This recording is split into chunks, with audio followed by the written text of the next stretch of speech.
家好，我是李佳翰，我是一个台南生加拿大移民的艺术家。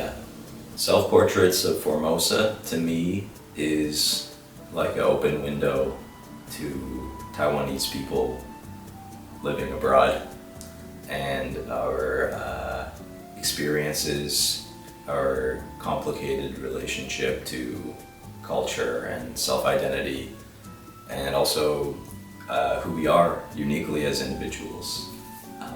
I think it's a great opportunity for people to share these stories with a lot of common ground and what it feels like to go through these drastic environmental changes and the hardships that come with that, as well as what it feels like to be caught between two spaces. In terms of aesthetics, I'm really in love with KT Kollwitz's drawings right now, and I've been referencing a lot of artists with a bit of like a lively, crazy hand, like Edouard Fouillard and Taiyo Matsumoto, who's a manga artist. And I'm not sure if these influences will come through in the paintings that I'm showcasing, but ultimately I'm just trying to show who I am in this moment as honestly as I can through this image. And you know, as a Taiwanese Canadian person, or any person with a diasporic upbringing, I think that the action of seeking a deeper cultural understanding or trying to get closer to a previous rooted culture can be paradoxically self-distancing and even sometimes embarrassing, oftentimes embarrassing for myself. I find that like as I grasp to get closer to that culture, clearer becomes the distance that I really stand away from it, and it's kind of an impossible task.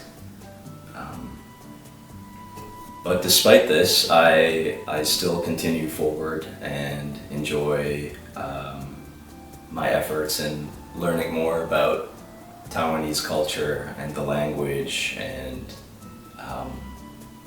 trying to get closer on the same page with the people that I love. When I think back on my childhood growing up in suburban Ontario, in Oakville, Ontario, it's it's kind of a painful and ironic contrast to my enthusiasm and my efforts to get closer to my culture today. Because back then I would do anything to just fit in, and I wanted more than anything to I guess be Canadian, and that came at the cost of diminishing you know, Taiwanese Asian culture, and it came at the cost of diminishing my family members even, and myself. I've long come to accept that I'll never truly belong to one culture or another, and I think that the conditions for cultural authenticity is very subjective, and it can be refracted through any number of lenses or perspectives. And I think that who someone truly is a result of their environment and their experiences and the things around them, and it's mostly out of their control. And for that, I find solace. The self-portrait is a way for someone to share with the world who they are through art. And because of that, I'm not sure if I can really tell anybody else what really belongs in a self-portrait.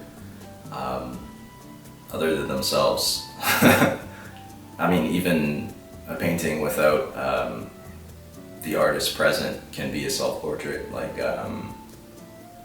Van Gogh and Gauguin's portraits of each other come to mind, where they just painted each other's chairs. I think those were incredibly powerful.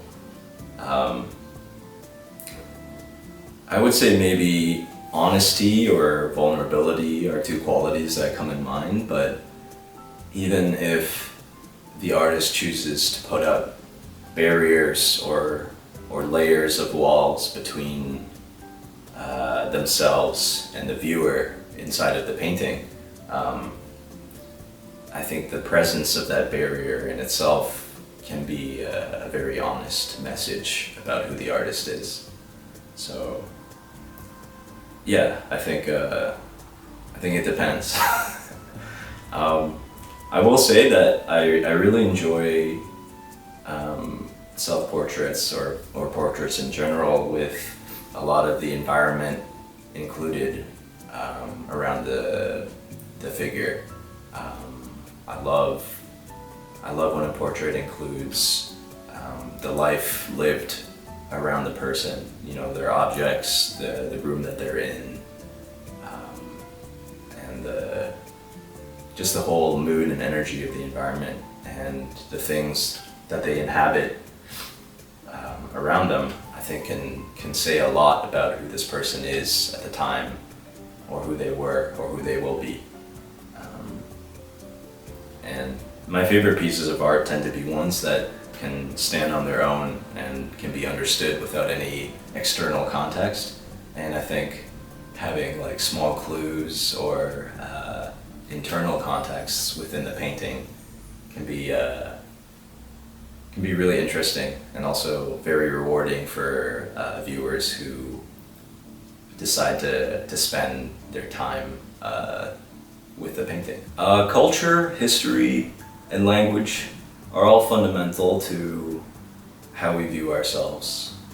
I think those are the components that make up who an individual is ambiently, meaning that they affect all the parts of ourselves that we have little control over, and that's also part of the reason why it can be so frustrating when there's dissonance between cultures or between our understanding of ourselves and our environment around us.